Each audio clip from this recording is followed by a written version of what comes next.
contrary to popular opinion, that Lamar Jackson can throw the ball. Say what? And that's exactly what he did. Wait a minute, can you say that again? To the tune. I said Lamar Jackson can throw the ball. What? One more time. Lamar Jackson can throw the ball. Ha!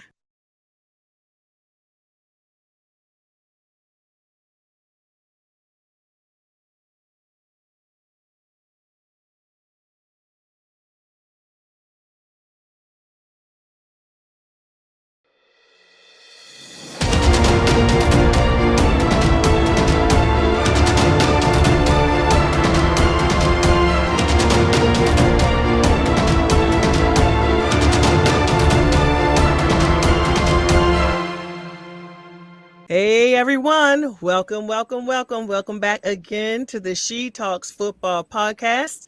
We are coming to you live on Twitter and YouTube. So I know you have to be following the Undroppables. So you got to be following the Undroppables podcast.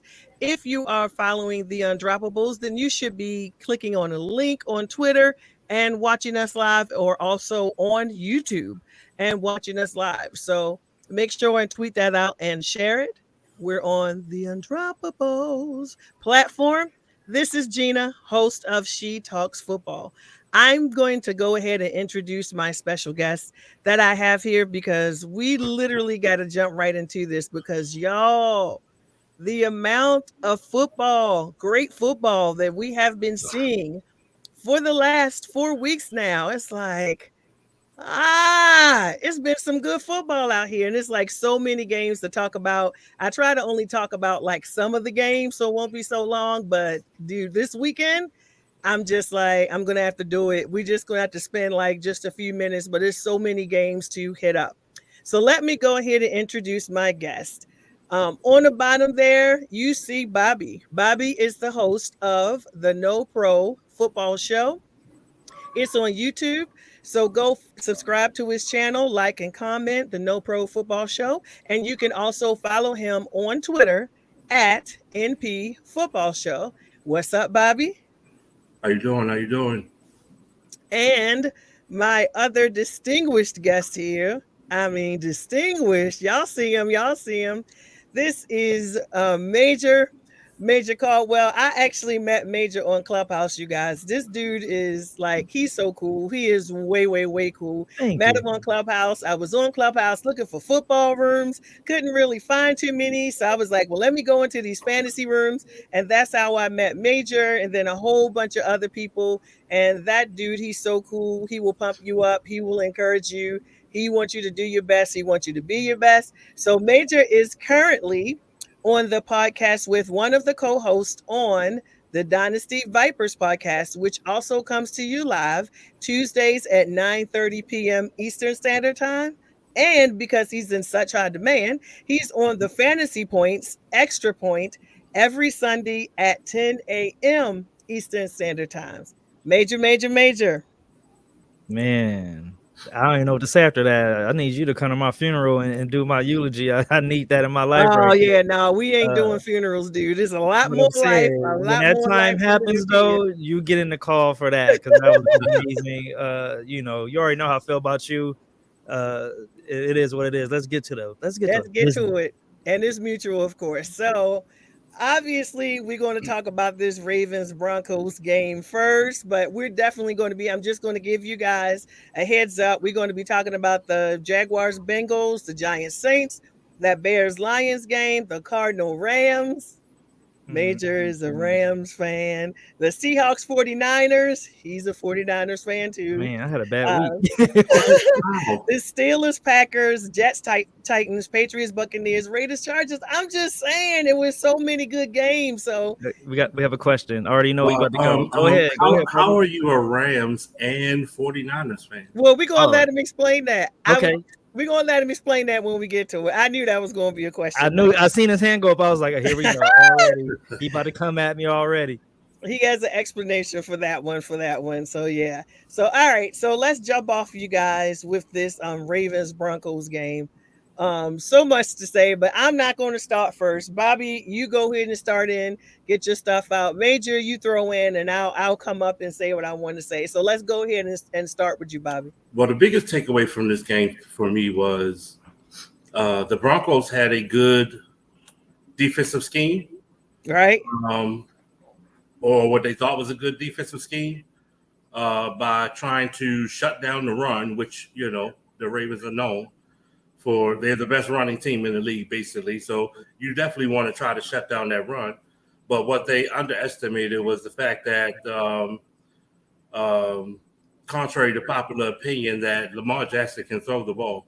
Say what? And that's exactly what he did. Wait a minute, can you say that again? To the tune. I said Lamar Jackson can throw the ball. What? One more time. Lamar Jackson can throw the ball. Ha! To the 316 yards.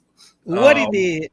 And what people are not looking at is that he's also leading the league in long passes this year so far. So I mean, it's not a fluke. It's not the guy can throw the ball, and they didn't plan for that. So this is what happens when you underestimate Lamar Jackson, or any player for that matter. All righty, go ahead. Just go ahead, Major.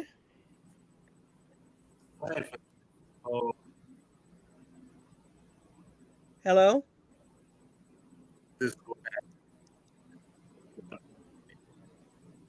I think he Major. I think he might be having technical trouble. Yes. But anyway, that game was a game that showed that I think it woke the league. It may, you're still going to have doubters. They're going to say it was a fluke. They're going to say this or that or the other. But it may. I think my screen is frozen, but if you can hear me, I'll put my take. Okay, we can hear you now. Go ahead. Lamar is the man. I don't know why people discredit him. I mean, yeah, he's not. Okay, it looks like you're going in and out again. The most. Okay, Major, I don't know if you can hear me. It looks like you're going in and out again. So let's give it a second for your Wi-Fi to come back in. Y'all know stuff happens. So yeah, Bobby, you actually hit on one of the things that I definitely just, for all the people that have just been in the football world talking about Lamar can't throw. You got to be able to throw. He can't throw outside the numbers. He can only throw to Marquise Brown. All of this. It's like we have been trying to tell you guys ever since we've had this wonderful addition to our team about Lamar and his arm. I mean, many people followed him in Louisville. They knew what he could do. You can go back and look at clips from this dude all the way back to elementary school. I've seen them. And this dude has an arm. And not only can he throw the ball, he throws the ball effortlessly.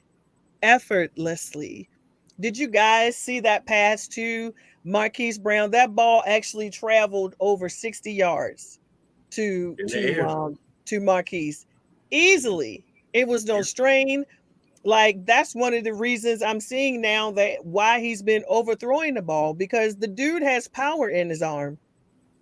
So we went in there, and as you said, Bobby, they thought that we were going to be coming in just trying to run. So, and they do have, as you said, a good run defense, but we didn't. I think they have a good defense in general, but their game plan was to stop the run, and thinking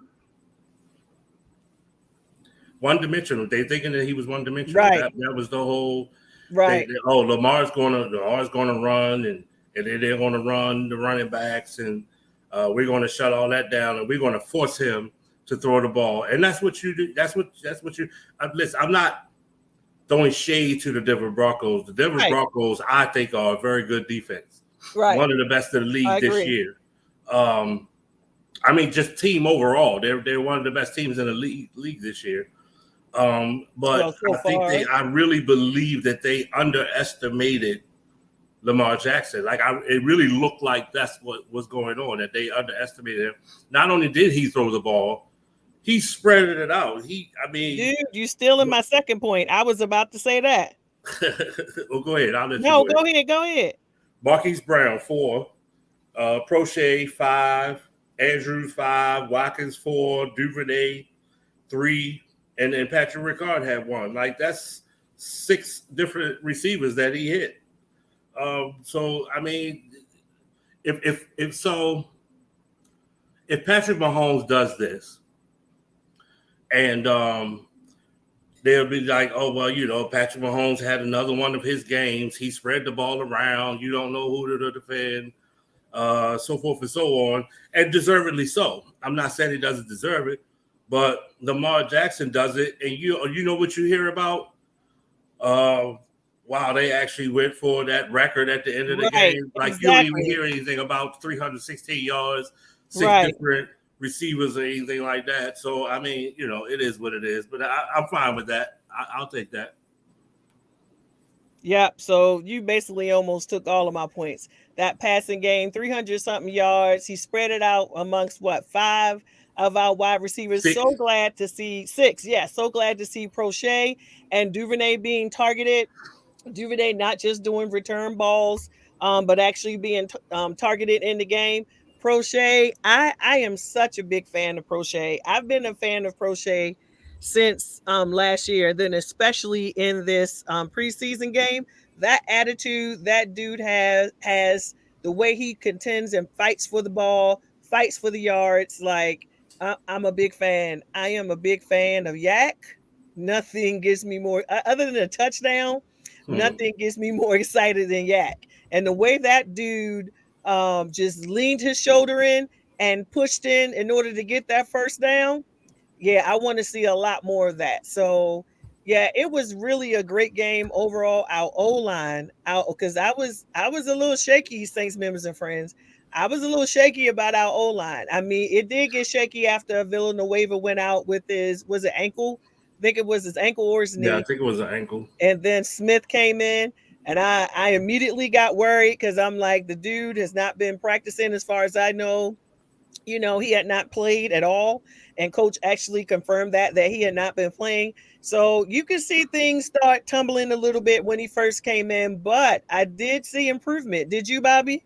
Yeah, I did. As the game went on, he did get better, but he hadn't played in a really long time. So, I mean, that's to be expected. You get thrown into the fire like that. He probably wasn't even expecting to play. I mean, obviously, all backups need to be ready to go. That's just a part of being a backup. But I'm pretty sure he wasn't expecting to play, and then he just got thrown into the fire against a good defense, against a defense that has a pass rush. So, he was a little off at first, but I think he did. I think he did okay after kind of getting his bearings. And if he has to play next week, he'll probably be even better because he'll be able to practice with the ones and so forth and so on. The one thing I do want to say about that game, though, that I was a little bit surprised about is that coach's decision to. I knew they were going to bring Bell up eventually, but I was surprised that they took Ty out of the lineup as opposed to, say, maybe Freeman or something like that, because I felt like we really could have used him in that game. And it's no shade to Freeman, but Freeman is new to the team. Mm-hmm. Ty knows the plays. He knows the scheme. Freeman doesn't yet. So I was surprised that was the one that he pulled out. So, yeah, and it was weird for me too, to not see him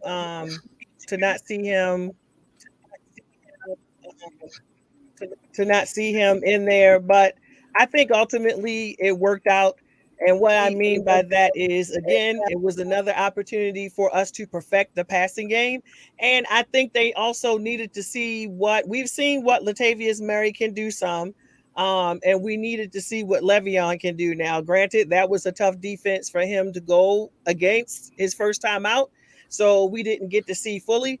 But I think they already, like some people said, oh, I think they took him out because he's on punishment because of those fumbles. We know coach does not like fumbles, and Right. you will be in the doghouse. If you fumble the ball, you will be in the doghouse. Like, this has happened so many times. I don't think that was it. I really honestly think they just needed to see what Latavius and not so much Latavius, but Le'Veon can do.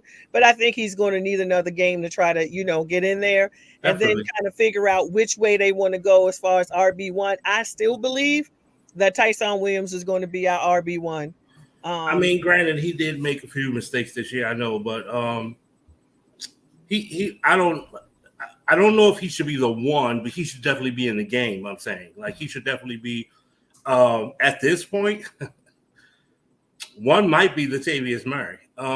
You think? I mean, we always do running back by committee anyway. We're always running the two. Yeah, definitely But I mean, if you had to name a one, it might be, even though he's new also, but his style of run is it kind of reminds you of, like, it's amazing to me that they picked up Freeman for the speed aspect of our running back core, and I know that's why they have him, because he has this ability he'll drop that back foot and head north so fast, like the defense doesn't even get a chance to. I mean, when he was at his best, the defense doesn't even get a chance to clog the hole up, because he hits that hole so fast, right through it, which is why he was so successful with Atlanta. But so I know why they got him. I know why they got Latavius Murray, because of his hard running, like our running backs do. Like they picked up those two to emulate what we lost through injury. I think Tyson is Gus. You don't think Tyson is a Gus type runner? No. He was already a part of the team. I'm talking about the ones that we actually picked up. That we added. Okay. Right. And Latavius Murray is like Gus also. But the Bell thing, like I think the Bell thing was more of a. I think there's something bigger to the Le'Veon Bell pickup than just we lost our running backs. I'm not sure yet. I think it's a larger scope to that than what we know about. I do believe they have a master plan. Like, to me, they have been showing that they have been playing chess and not checkers through these first 4 games. Like, I still firmly believe that, like, with the Lions game, it was purposeful game plan that we're going to go in passing the ball and not utilizing the running game as much. I feel like it was purposeful because they needed to practice that, because we need to have that tight as we head further into the season. And because of the injuries and COVID and all other kind of reasons, as you know, our entire offense had not been on the field together in camp or in preseason. Right. So they still needed that time. And so were some things we still needed to gel together that we had not had an opportunity to do yet. So right. I just honestly feel like that's what that Lions game was for. And we won it by the passing game, not by running. We won it. Exactly. And the same thing, coming in, they said they watched the tape. They watched that the linebackers were up close all the time to the line and that they were doing all the cover zero. So they took advantage of that. Again, it gave us another opportunity to get that passing game down. I mean, people keep letting Marquise Brown, get behind him. And I don't know if on that one play. Well, I wouldn't say let. I don't think it's a let. He's just fast like that. That's just what he's going to do. Yep. Because he split 2 defenders. He ran right in between right through the safeties. Them. Yep. And ran straight onto the end zone. So when you see people like that on film, well, everybody knows how Tyreek Hill is now. Like they know that speed is some real speed that he has. I don't think they're quite there with Marquise yet. Okay. Like I think they're like, okay, he's fast, but he's not Tyreek fast, or like that. And then when they get in the game, they used to say the same thing about Lamar Jackson. Like, he's a lot faster in person than he was on film. Right. So I think that's one of them. That's one of them things that they just weren't expecting him to be as fast as he. And it seems like he's actually getting faster by the game this year.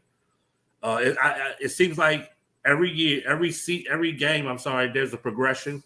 I mean, the 3 drops was definitely not a progression last game, but every game there's a progression in something: his route running, his speed, or his ball catching skills. Is like the way he laid out for that long touchdown. Yes. That's the thing that I feel like a lot of receivers don't do nowadays. They don't want to lay out. They'll just let the ball go and like, oh, well, it wasn't on the spot, But yeah, I love that. I love that.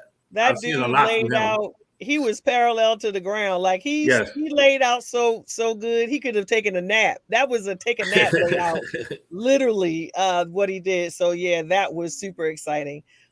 Just a couple of more things and we can move on because like I said, there's so many other games to talk about. I do have to bring this up, even though it's painful. But look, I am a football girl. I love football and I love to see good football, even if it's not necessarily on my team that I love. Can we just say Javonte Williams? When I think I got his name right, when he literally Marlon took a piggyback ride of 20 yards on him. That was a straight piggyback ride for 20 yards. Yeah, the dude is probably he's pretty strong, obviously. But Marlon wasn't the only one grabbing him either. Right? No, it wasn't. Yeah, that was pretty impressive. Like embarrassing, if you're a Ravens fan, but pretty impressive. But I mean, play. But the other thing is, like, Marlon is not like a heavy, big dude or anything. But yeah, that's still embarrassing. Yeah, Marlon I'm is sure he wasn't lanky. embarrassed, but he's fast and he's lanky. Right. And he's smart. So yeah. So, but that was just a great play. Like you can't hate. You have to appreciate a good football play. It all. Right. And although at the time when it was going on, I was looking at it horrified at the time, but right afterwards, it was like he beasted on that play. That's plain and simple. He beasted on that play, so I got to give him credit for that. And the good thing is, Marlon even posted about it on Twitter. He was like, did I get dragged 20 yards? So I thought that was funny that, he said that. I thought it was funny he said that. I also feel like that game would have been, and I have to say this because it's honesty, it's truth. That game would have been different if Teddy Bridgewater was in there. It would have been a lot tougher game for us if Teddy Bridgewater was in there. Because although Locke knows the scheme that they run and the plays that they run, he didn't look like he was really on point. And I'm sure just coming into the game cold, right. Stuff like that. So, yeah, I think it would have been a shouts out to Teddy, and I hope he gets better. But yeah, for sure. And even Lamar, he said that Teddy was the reason that he went to the college he went to. Right. Yeah. Because of Teddy, he calls Teddy Big Brother. So yeah, we definitely want him to get better because I think that team. Man, that's going to be a tough division. If the Broncos continue to play the way they play, and they have a tough road. What they play? Steelers next week, I think it is. Yep. I'm pretty sure it's the Steelers. Yeah, it is the Steelers. Yeah, I want to see how that's going to go because you're talking two good defenses, and I don't know if you just never know with the Steelers offense if they're going to. Well, we're going to talk about that because we're going to get to that Steelers game because I'm like Steelers, but we're going to get to that. But you actually brought up a good segue. Well, it's a segue. Like I said, we definitely want Teddy to get well and everything. Hopefully he's good. There were some people questioned some of the hits that the Ravens made. I honestly didn't see any illegal hits. There was some hits, but I don't recall seeing any illegal hits. Even the one that took out Teddy seemed to be a clean shot by Owe, as far as I can recall. I believe that was Owe. Yeah, that's how I announce him. Owe. So it seemed to be a clean one to me, but I'm sorry that he got knocked out of the game. But how there were some actual unpenalized hits against Lamar, at least 2 of them. And then at one, he was literally hit in the back and knocked on his butt. Yeah, that was pretty blatant. And I was like, and the referee was literally standing right there. He saw it. And this the thing, Lamar is not a bellyacre. He doesn't complain. He kind of reminds me of Andrew Luck in that, when somebody tackles him, he'll get up and be like, he'll tap the guy on their helmet, say good. That used to tickle me what Andrew Luck used to do. They'd be like, good hit. Tackle. That used to tickle me so much. I miss him. It's too bad things worked out like that for him, but better to take care of your body and live. But that used to tickle me about Andrew. And Lamar is kind of like that. Like, he doesn't get pissed, but Lamar was pissed after those hits Sunday. And it's like, come on, he doesn't even complain. It was so blatant. I don't know why they didn't call it. Well, that one from behind can be dangerous. Right. That could have been serious. And the ball had been gone. So I don't know what the referee was looking at. Like, I guarantee you if that was certain other quarterbacks, maybe a Brady or Rodgers or any of those guys, that would have been a flag. Manning, right. And that's my whole point about that. And I actually saw they said Lamar had not gotten a roughing the passer call since December of 2019. Right. So he's played all of 2020 and now into this year and has not gotten a roughing the passer call. Like, why? You trying to tell me he has not been roughed up in all these games that he's played for these last 2 seasons? Well, they obviously, you could tell, like, it's obvious that they treat running quarterbacks differently than they treat, statuesque in the pocket quarterbacks, and I don't think that's right. Like, they sometimes feel like I feel like they treat them based on their ability, as opposed to based on their position. If the running back is out of the pocket running, if the quarterback is out of the pocket running, then it's their job to protect themselves. But when they're in the pocket, which he was, those rules are set up to protect them when they're in the pocket. That touchdown that Lamar threw, he was in the pocket, and was walking away, like he literally had already thrown the ball and was walking towards the sideline, and then all of a sudden from behind, foul, like knocked him completely off his feet, probably 3 or 4 yards forward. And Lamar throws his arm up to the ref, like, you're not going to call that? Like, why? I don't understand why he didn't. I don't see any reason why that wasn't called. Right. Like, nothing. Running quarterback or not, he wasn't running. He didn't even have the ball. Right. So what was the excuse? And the sad part about it is all you'll get from it is a apology from the league. And we should have called that. Right. Right. What if that took him out of the game though? Right. Like that's not enough. Like, they gotta stop with this preferential treatment. And that's with any of the QBs. And that's what Coach said. All QBs should get the same treatment. It shouldn't be, we remember all those times with Cam Newton and they wouldn't call it. I remember it with Ben Roethlisberger. Absolutely. And they wouldn't call it. Ben does not get those calls. I guess because he's not a running quarterback, but I guess because he's big, they just like, oh, that was nothing. No, that's not. Call it. If it's a penalty, call it. I felt like it's especially been a thing in general against AFC North QBs. I feel like AFC North QBs didn't really get calls. Like we know the Rodgers and the Mannings and the Brady. Well, I feel like AFC North teams, period, don't get. We don't get a lot of calls. Holding calls, right? Holding. It'll get called on us. Roughing the passer, right? Pass interference, right? Blocking the back. All of those things. It seems like we get a little, and I could be biased because my team is in the AFC North, but it seems like we get a little slighted with all those type of things, especially roughing the passer and pass interference. Well, just like that play with Le'Veon. When they it was a face mask and they actually twisted his head around. Right, and call. They didn't call the face mask, they called the holding call on the offense. But never called the face mask on them. Like, at the very least, they should have canceled each other out.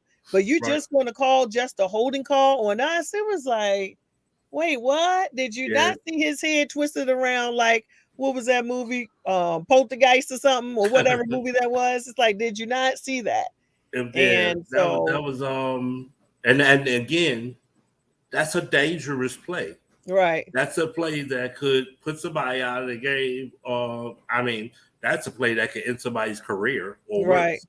And it's funny because that whole day I had been seeing face mask calls that I thought were debatable, like his hand just smacked the mask. Right. They call a face mask. Right. But on this, you're getting a man's head turned almost all the way around and no call. Like, I just don't understand it. That's crazy. So welcome back, Major.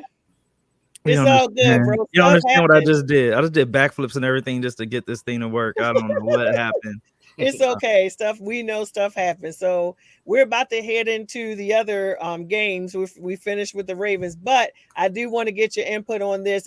We were talking about the unpenalized hits against Lamar. I don't know if you saw the game, but it was like two blatant late QB hits that were never called, and the refs were just standing right there and correlated that to we know it happened to Cam Newton all the time. They wouldn't call it. We specifically remember with Ben Roethlisberger, they didn't call them. Pretty much the AFC North, we get treated like stepchildren. But yet, if you actually look hard at Breeze, at Brady, at Manning, at any Rodgers, they throw flags and help the man off the field. So, like, what's your thoughts on that? Yeah, it's been going on. And like you said, Cam to me is the biggest example of that. And you see how he is now, kind of a shell of himself a little bit, just because he took all those hits. So I really don't want that for Lamar. I think it's up to the coaches to kind of fight for their players a little bit more. But yeah, I hate seeing that, and Lamar is a victim of that. And they always say, "Oh, because he's a running quarterback," so it's okay because they don't know if they're going to run or not. But that to me is a layman's excuse. Like, they need to do a better job of protecting those quarterbacks, especially the running quarterbacks. I can go deeper, but I don't think I want to go too much deeper on your show right now. Right, I feel you. I was about to go somewhere else, but yeah, I think I just don't want what happened to Cam and to happen to RG3 to happen to Lamar. So I think the coaches need to do a better job of like pointing that out or making a big stink out of it or something, I mean, especially if you're in the pocket. I mean, I do understand when you're running. You've now made yourself a running back. You're a running target.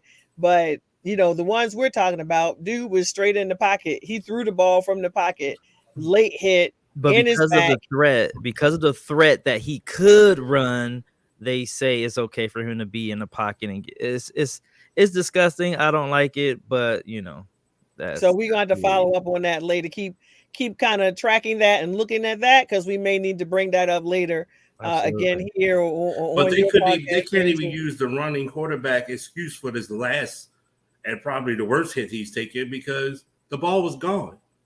Where was he? There was no run to be made, and the ref was standing right there. Have you heard any excuse? Have you heard did they say anything? Yeah, I know the coach was putting in a complaint about it, but I haven't heard anything about a response. They submitted it, so it'll be interesting to see what comes of that. All it's going to be, we apologize. That was a call that should have been made, and then it's over with. So we've seen this all. We've seen it before. Yeah, we've seen it already with Cam. We've seen what RG3 career ended because of some like crazy stuff like that. You know what I mean? So it is what it is. I mean, that was the Ravens that did that to RG3, but it wasn't on purpose. But that was Loli Nata, number 2. Yeah, they usually blow the whistle when the quarterback is even out the pocket. They blow the whistle a little bit earlier, but with like RG3, Cam, the whistle is played like your receiver, running back, etc. You know what I mean? So yeah, it's another element to it, but we'll keep it PG. Yeah, I mean, and speaking of Lodi, he's actually being inducted into the Ravens Ring of Fire next week. Monday Night Football, Ravens against the Colts. So we like that. We like stuff like that. Okay, so let's head to these other games, y'all. We're going to see what we're looking at. Okay, we got a little time. Let's get into some of these other games. Because you're here, let's go ahead and hit up the ones with the Rams and the 49ers. So let's hit this Cardinals-Rams game. Like, first of all, the Cardinals is the only team who's still undefeated in the NFL, y'all. It's the Cardinals. Did anybody see that coming? I'm not surprised about it. They weren't like my creeper team because they had no, they wasn't. It was my sleeper team, bro. They were your sleeper team, but that's too much talent to be a sleeper team to me. Like that's true. That's too stacked on both sides of the ball to be a sleeper necessarily. They're just doing what they should do. But I still remember last year them getting off to a hot start, and then after the fifth or sixth game, it just like went like downhill from there. So that still remains to be seen. But I'm happy for what they're doing. And Kyler Murray looks really good out there. Like that guy is shining right now. He's probably in my opinion, right now, I'm saying not career-wise. Right now, he's probably the second or third best quarterback in the league right now. I thought you were gonna get bold. You said second or third. I thought you were gonna say number one, Bobby. Come on, man. Oh no, but I do agree with you. Dak Prescott has to be number one right now. Oh, on everybody's list. I almost left the show again right now. I think my computer froze the first time because all that Ravens talk about, so my computer froze. But yeah, I agree with Bobby. Like Kyler is that's the reason this team it looks like the way it looks. The guy is the MVP right now. That defense looks better. It seems like they just need another year to mature, and that year is now, and they're good. So last year was their year to mature. This year is the one when they're like actually taking that step forward. I was really shocked with that Rams game. I think they just caught the Rams on a bad day because I don't think the Rams are that bad the way it looked because it was a beatdown. It wasn't close. So I think they caught a really good team on a bad day, and they took advantage of it. So let's not go too far because the Rams will still be in that fight at the end. And yeah. So you think the Rams are a really good team? What's your definition of a really good team? But name a weakness that team has. Everything. No, man. Quarterback is balling. Before last week, he was. I love Matt. I love Matt. I love Matt. Yes. Running backs, yeah, we have some injuries and stuff, but we're okay. Receivers, come on, man. Bar none, we got receivers. That defense is top line. It was a bad day. No. We got the best player in the NFL. The Rams defense has two top-notch, probably future Hall of Fame players. Yeah. That's it. That's the end. The end. The disrespect. We'll see at the end of the season. We will. We definitely will. That the Rams were undefeated until last week, right? You know that, right? Okay. People are talking about the Rams like they're like 0-4 right now. They lost one game. Who did they play? They played teams in the NFL. The NFL. The Denver Broncos were also undefeated until this past week, right? You know that. I know they played the Jaguars, the Giants, and the Jets. The Rams did not do that though. The Rams actually had stiffer competition in that. But who? The Bucs?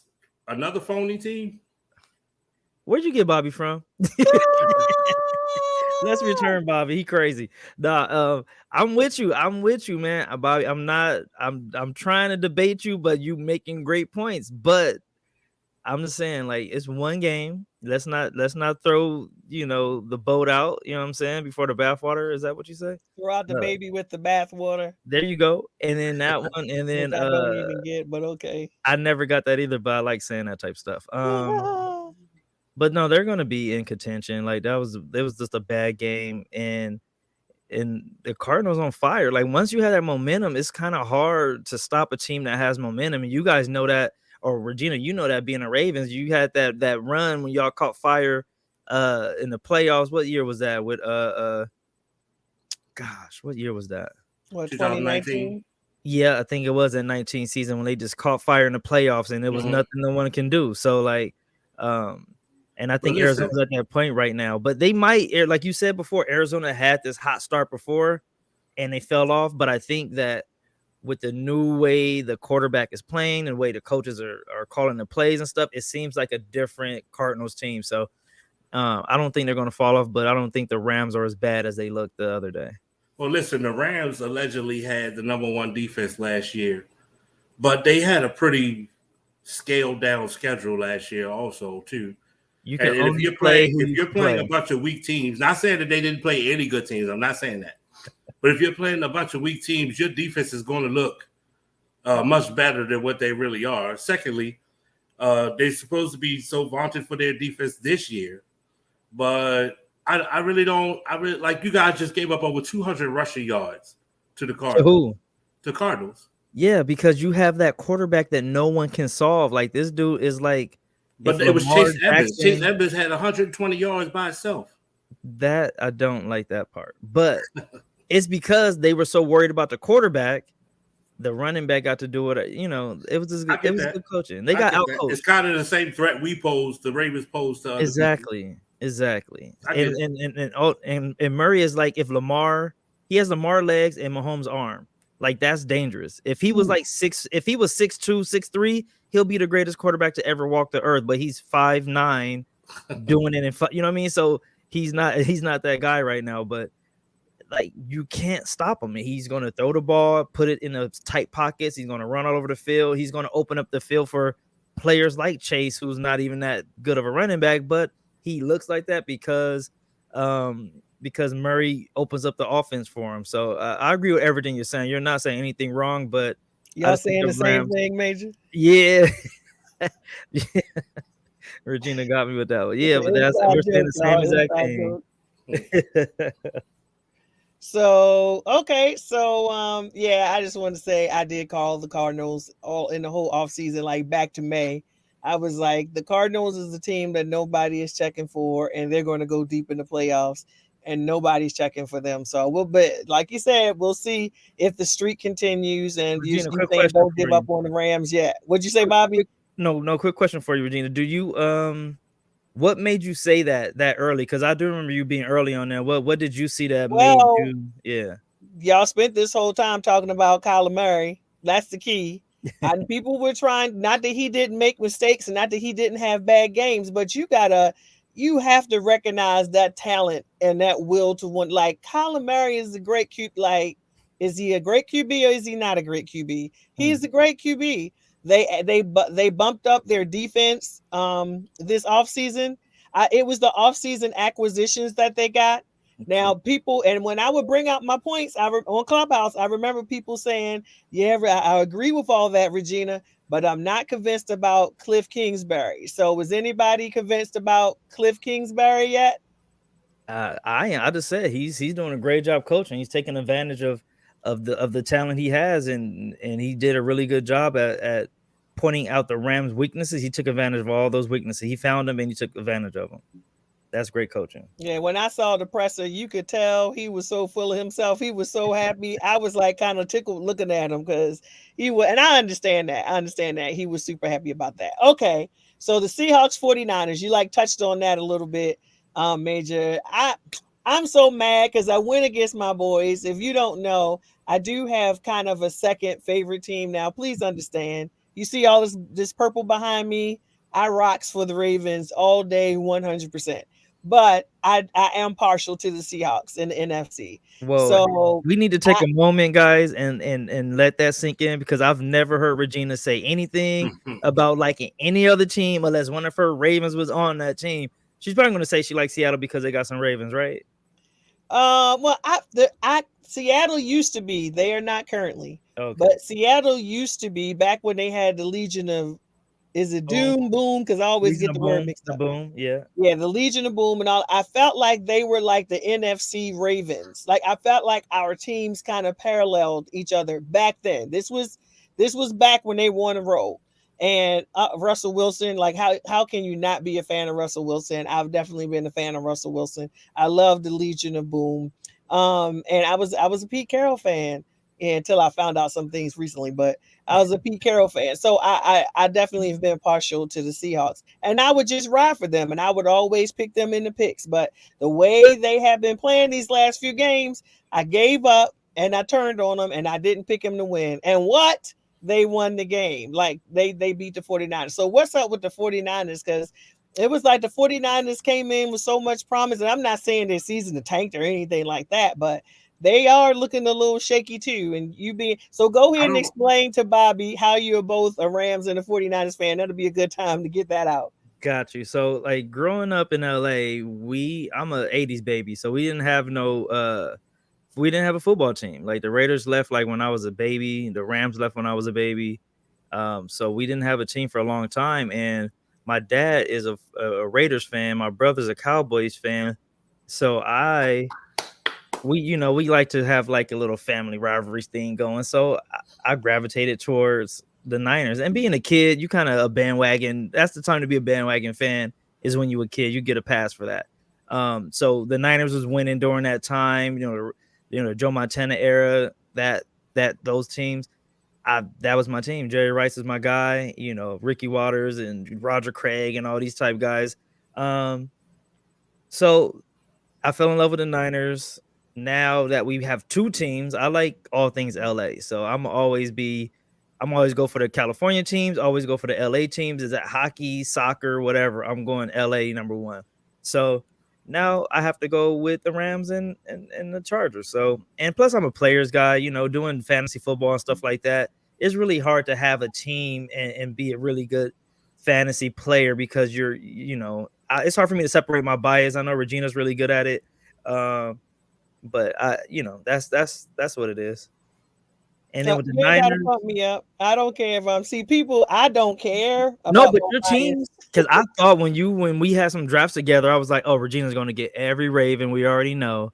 I knew she was good. She was fighting for Lamar, but everyone else, she did a good job like spreading it out. I thought she was going to be Ravens heavy, but she didn't. With me, I would be all 49ers heavy. So I try to be player friendly. I like all players. I like all teams except for the Patriots and the Cowboys. Those are two teams I can't stand. But other than that, I like all the other teams. But yeah, that's what it is. So Bobby, tell me my situation why I like two teams. I also love two teams. It's the Cowboys and the Ravens. Okay. First of all, you said that in the wrong order. Can you change that, please? I said the Cowboys and the Ravens. I didn't say then. No, I said you said them in the wrong order. Yeah, you could say the Ravens and the Cowboys. So here's the thing. Growing up in Baltimore, we had the Colts. Nobody in my generation liked the Colts for whatever reason. I don't even remember why now. But nobody in my generation liked the Colts, so they all chose other teams. So in my generation here in Baltimore, we have a lot of outside of Baltimore, like we have Steelers fans, we have Cowboys fans, we have Raider fans in my generation.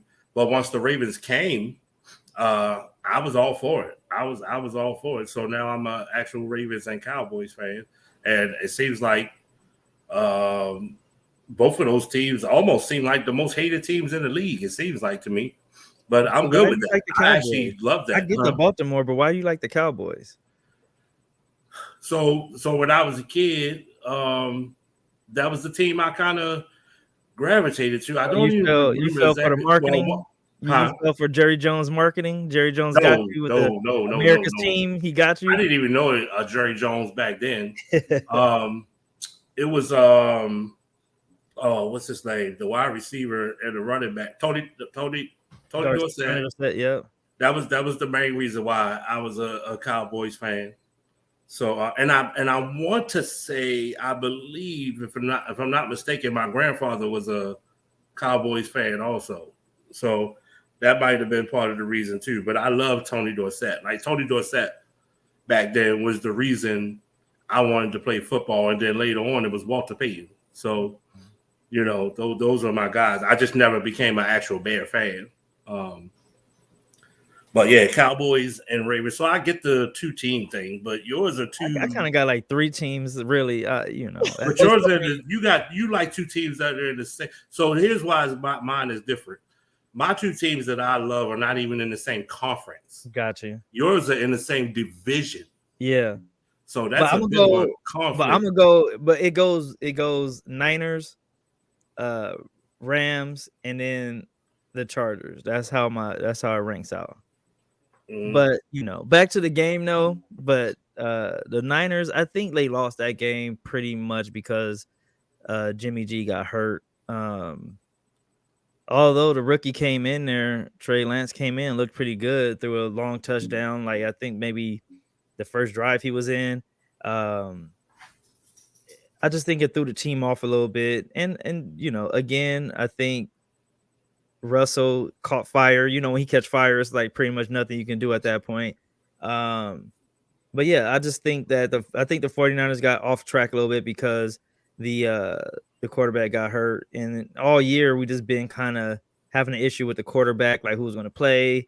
Jimmy G's like halfway there. Is he there or not? Like it's a lot going on with the quarterback situation. Once we get that ironed out, I think we'll be fine because the defense is still really good. Also, Brandon Ayuk is kind of like, I don't know what's going on with that right now.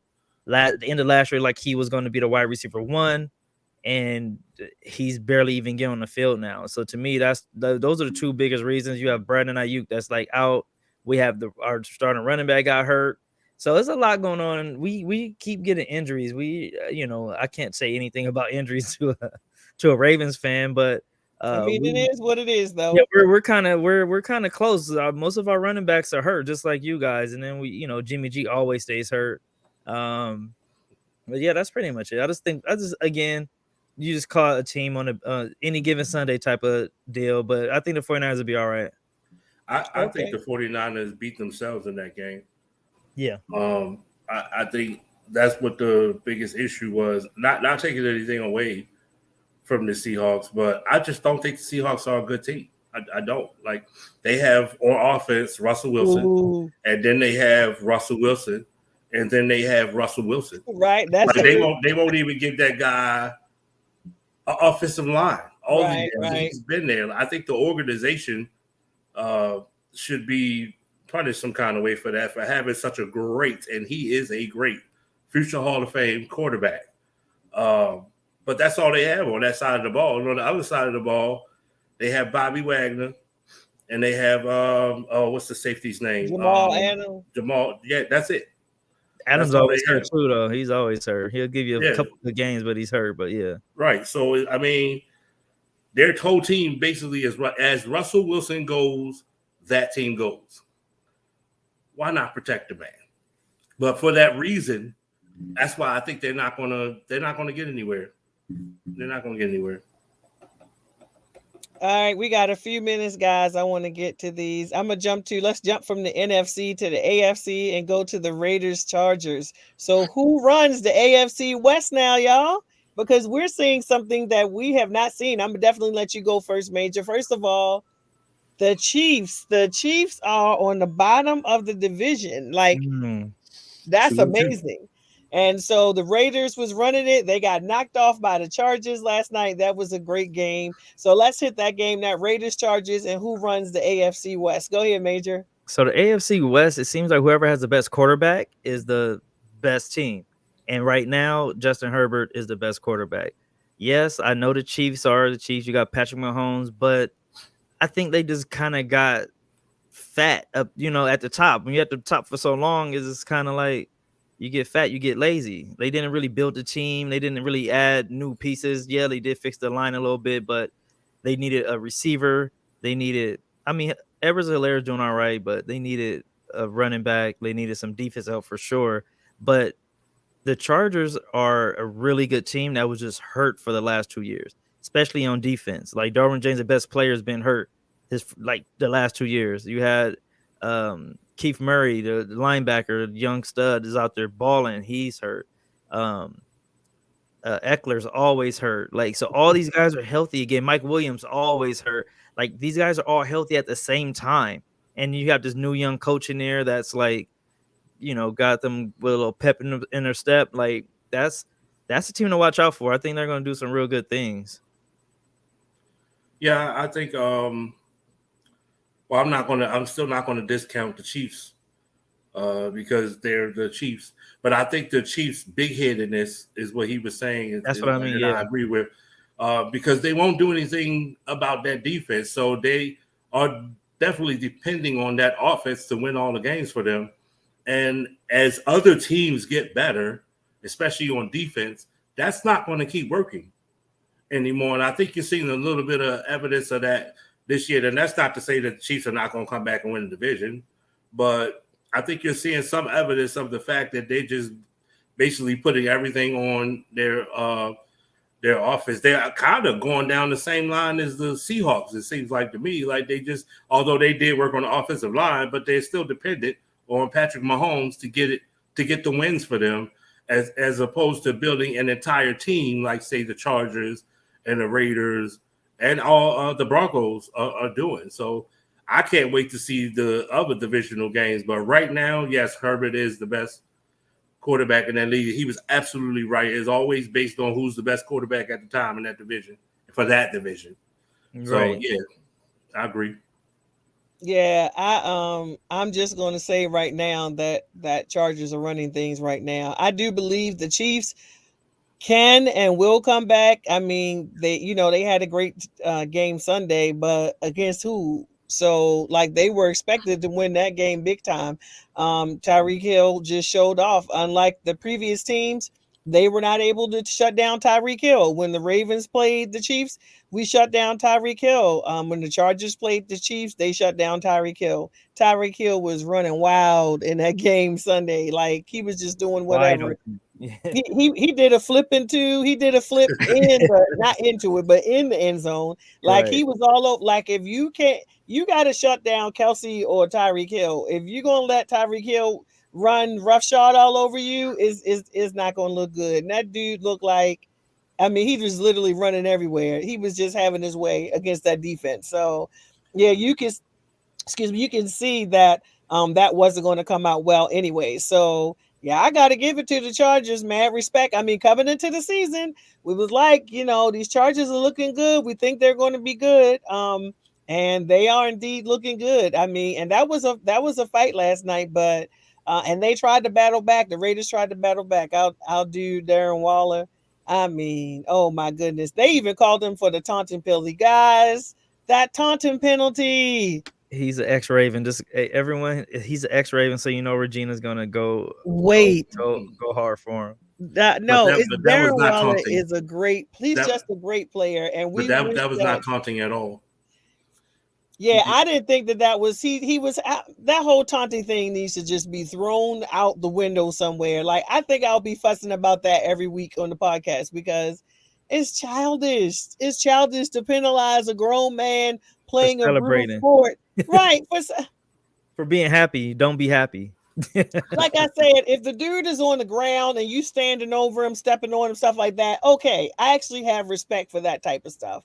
But if you both are upright and you just making hand signals and saying first down or pumping, putting, like, come on, like that whole taunting thing was ridiculous. But the thing is, he still kept on doing it, and they didn't call the rest of them. Did you guys know that? Yeah, notice that. So even when he made subsequent plays and the touchdown, he still kept on doing it, and they didn't call it again. They called that one because they were saying that the spike of the ball was on the sideline, and the intention was directed towards the opposite team sideline, and that's where he was. That just happened to be where he was when he spiked the ball, right? And he wasn't even looking at the people on the sideline; he was looking onto the field. So that was a ridiculous call. That was an absolutely ridiculous call. And I think the Raiders have bounced back from this as well. Like they're a good team. Like it's not the old Raiders that we're used to. I have to give Gruden a little love. I've been hard on Gruden because I think he was overrated, overpaid, and everything else. But now that the team look like they're rolling, they have some good. They built through the draft too. Most teams don't do that. So that's Matt Mayock. Like people gave him a hard time, and he's really shown that he can put some pieces together to build a good team. And Carr, he has these moments where he's the guy, and he kind of tapers off as well. So keep an eye on him and see if that's going to last for the rest of the season. All right, 2 more. We got 2 minutes, you guys. The Jets Titans. Jets Titans. Jets, Jets. I'm just going to have to give them a shout out for winning their first game. Bobby, you can go ahead and jump on this one first, and we'll come back to you, Major. Well, I don't think it was the Jets who played the game, and they played well, especially on defense. But the Titans are phony. It's just that simple. If they didn't have AJ or Julio, they have AJ or JJ, right? And if you can make that offensive line of the Titans do something different than what they're used to doing, you're going to beat them because that right there will shut down Derrick Henry, and their passing game is just not that great. They have a quarterback who can throw the ball, but I think the scheme is just not that great. So yeah, doesn't matter who's out there to catch the ball. If your scheme sucks, then it's not going to work. yeah, they need to focus on running the ball. I think they get a little too cute sometimes. They're trying to let Channing Hill lead the team. Like, this is Derrick Henry's team. How he goes, the team goes. So if he's not running the ball well, the team is going to lose. Like, Channing Hill's not good enough to like win games for you. He's good enough to like play action pass and get it to AJ Brown and Julio Jones. If he's not doing that, they're going to have a hard time. But Zach Wilson, that guy can throw. That boy, he had a throw when he was running towards the right sideline, and then he just threw the ball back towards the left just enough so the player can get and just dropped a dime. Like, it's like watching Kyler Murray, like those people who will really throw the ball, like it's art. Like Patrick Mahomes, another one, he drops dimes. So Zach he's making a name for himself. Hopefully they can get the Jets ready. You know, that we got an ex-49er coach over there, so I'm gonna do a Regina, and I might like the Jets now. I was just happy for them winning their first game. I really was. I felt sorry for them. They still need help though. They need some more people on offense. They're young though. They're young. Yeah, but they need some talent. They need somebody for Zach to be able to depend on getting the ball to, especially in a clutch moment. Like, they need a really good receiver or tight end or somebody that can be that guy for them. Yeah. So yeah, it didn't help. I mean, the Titans defense becoming one-dimensional. I mean, most any team, if you can keep the offense, if you can keep the offense one-dimensional, it is going to make it a little easier for that team to beat you. So yeah. That was I'm not mad at the fact that the Titans went down on that. Sorry, Kevin Jeffries. So the last one, so we can get out of here because we're a couple minutes over. That Patriots Buccaneers game that we have been looking forward to. I don't know about you guys. Since we saw it was on the schedule, Brady was coming back home. I was wondering if they were going to cheer him or boo him because he was coming back. And that game, did that game go the way that you guys thought it was going to go in terms of the scoring, in terms of the defense? Because it was some major defense being played in that game. Major, you can go ahead and start this one. Yeah, I absolutely was shocked. I thought that Brady was going to come home and put up like 500 yards, like 10 touchdowns. I thought it was going to be one of those games, but I got to give it to him. Like, Belichick, he knows how to coach against his ex-players. Any player if you ever play for Belichick and you have to play against him again, you will have a hard day. He just took all the weapons away, and it seems like, I mean, the rain helped a little bit, I guess, because they didn't throw the ball as much because of the rain, but and I was impressed with Mac Jones. Like, I'm not a big Mac Jones fan at all, but he won me over a little bit with that game because he showed the poise, he showed that that grit that you need to be a New England quarterback. He pretty much looked like Tom Brady did when he was a rookie. So I don't know. I think it was good. It was good for the Patriots to get that confidence and get that momentum. Like, oh, we came toe to toe with the champions, and then it was good for the Bucks to wake up and be like, yo, we're the champions, but we need to figure this out because we're not playing hard enough. So I thought it was a good game. It was boring, but it was a lot of good little things going on in between the lines. It was boring because it wasn't high scoring. Absolutely. What you think, Bobby? Well, I thought that the Bucks looked like I thought they were going to look, and I thought the Patriots looked really good. The Bucks fall in that same category for me with the Rams. They're one of the phony teams, and I thought that Brady. Well, I knew Belichick was going to throw some stuff at Brady that was going to make him, have to think about some things before he does it. And at the age that he's at now, stuff is falling off. I mean, he's still a good quarterback. He's probably the GOAT, but he's not going to be the same anymore. And Brady and Belichick showed that you can do some stuff that'll throw him off. And Brady definitely did not win that game for them. Right. And I thought the Patriots kind of beat themselves. Like they made a couple of major mistakes that cost them the game. They in my mind should have won that game. And I didn't even pick them on my picks because I thought the same way Major did. I thought Brady was going to come in there and show off, and I just don't think he has it in him anymore. I just don't. Or he was pretty emotional that day too, so that could have been a part of it. That's a big part, yeah. Yeah, but I mean, yeah, the Patriots definitely should have won that game for sure. Yeah, I think Belichick did what Belichick does. He schemed a good game against Tom. He knows Tom, and they've been studying that, the Tampa Bay Buccaneers, his team been studying that team probably last season. They probably knew they were going to be playing. So we know that Belichick knows how to scheme against your team, take away whoever your best player is, all of that good stuff. So I think he just schemed very well.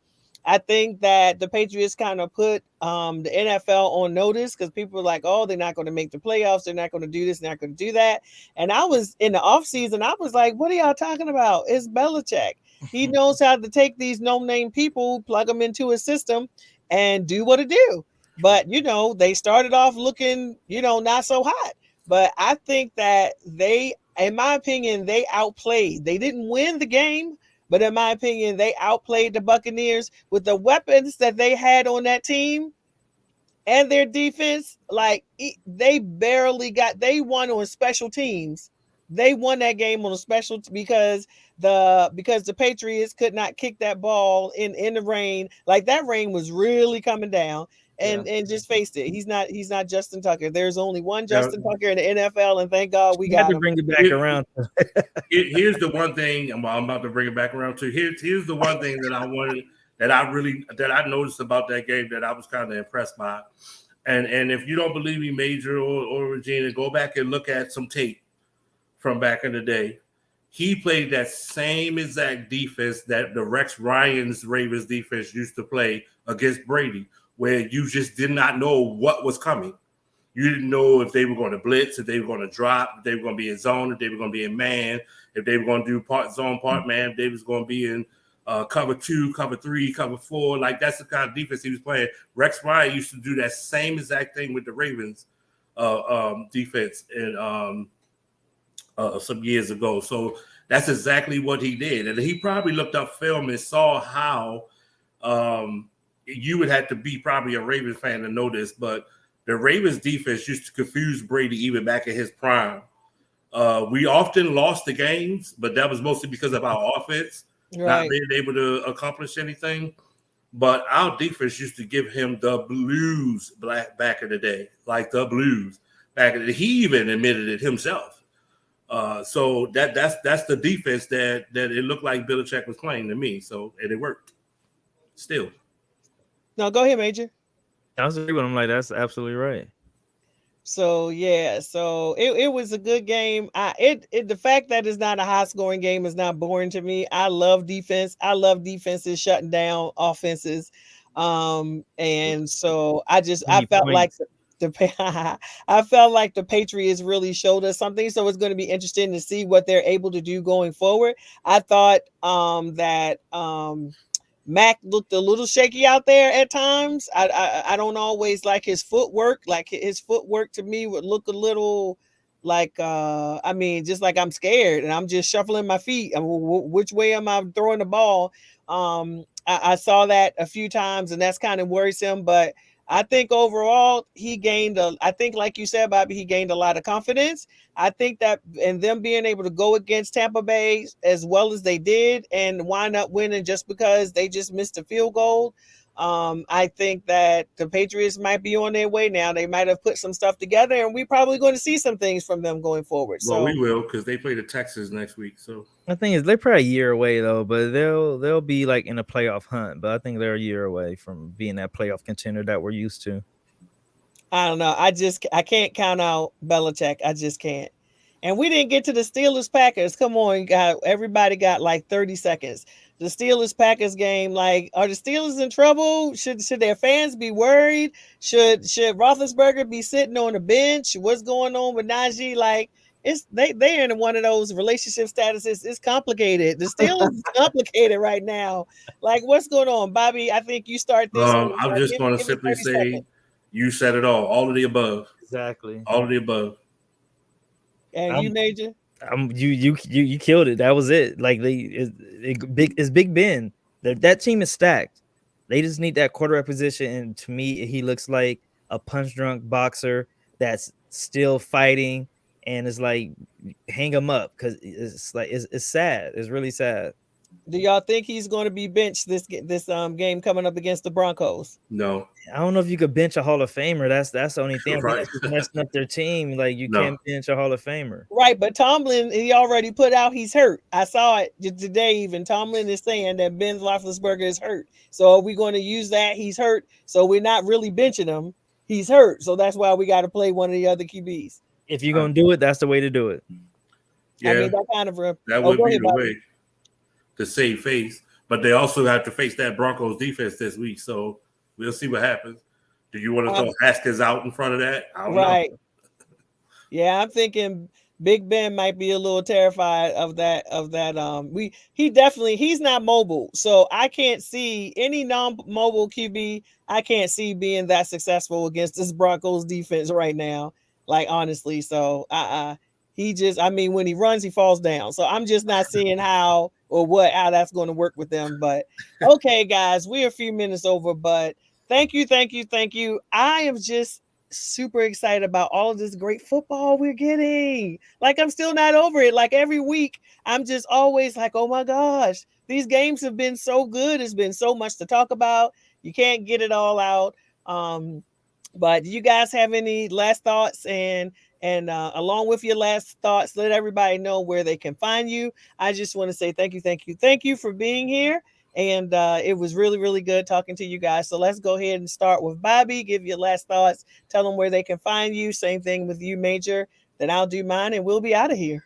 All right, I'm Bobby. You can find me on Twitter at MPF Football Show. And you can watch my podcast on the No Pro Football Show on YouTube. Make sure that you like, subscribe, and comment, and ask any question you want. My last thought is Ravens Cowboys Super Bowl. Don't break your neck, Major. Don't break. I don't know if I want to go after that crap. Yeah, so you can find me at Way Too Major FF on Twitter.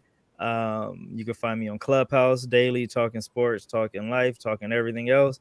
You can find me on Dynasty Vipers tonight. I think I don't even know what time the show is. It's 10 p.m. maybe Eastern time. I don't know. Just log in to Dynasty Vipers. 10 o'clock. Yeah, Dynasty Vipers, you'll find it. Just go to Dynasty Vipers, you'll find me. And then check us out on Fantasy Pros on Extra Point on Sundays at 10 a.m. Eastern Standard Time. But yeah, Regina, I love you. Thank you for having me on. I apologize for the technical difficulties. That's okay. I will be back to make up for that. And then, I got to have you on my show once I get going. For sure. It's mutual. Absolutely. The love is mutual. I am Gina of She Talks Football. You can definitely find my podcast on YouTube at the She Talks Football YouTube channel. And definitely look for me on The Undroppables. The Undroppables, guys.